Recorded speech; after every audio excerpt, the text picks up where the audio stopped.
Il y a un jeu d'action horrifique qui avait beaucoup marqué les joueurs à l'époque, notamment grâce à l'intelligence artificielle des ennemis qui était plutôt poussée. Si tu y as joué, c'est sûr que tu t'en souviens, et aujourd'hui, je te parle de Fear. Sorti en 2005, Fear est un jeu de tir à la première personne, très bourrin dans ses phases de shoot, mais aussi très efficace dans son horreur. D'autant plus qu'ici on avait affaire à une horreur psychologique très efficace. Vraiment, les apparitions de la petite fille m'ont bien traumatisé. Alors pour l'histoire, on contrôle un membre d'une escouade spécialisée dans le paranormal, envoyé sur le site d'un phénomène surnaturel pour le contenir. Sur place, on se retrouve confronté à une armée de clones, les réplicas, et hanté par les apparitions d'Alma, une petite fille au cœur du projet Origin, un projet qui a pour but d'étudier la télépathie.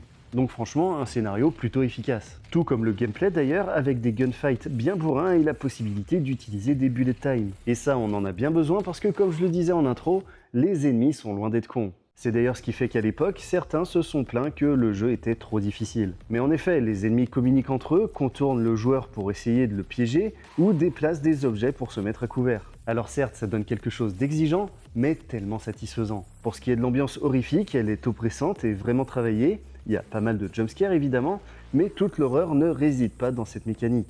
Par la suite, Fear aura deux nouveaux opus, un en 2009 et un en 2011, mais c'est surtout le 2 qui m'a beaucoup marqué. En tout cas, ça m'a fait plaisir de t'en parler un petit peu, tu peux commenter Origin dans les commentaires, et on se retrouve très vite.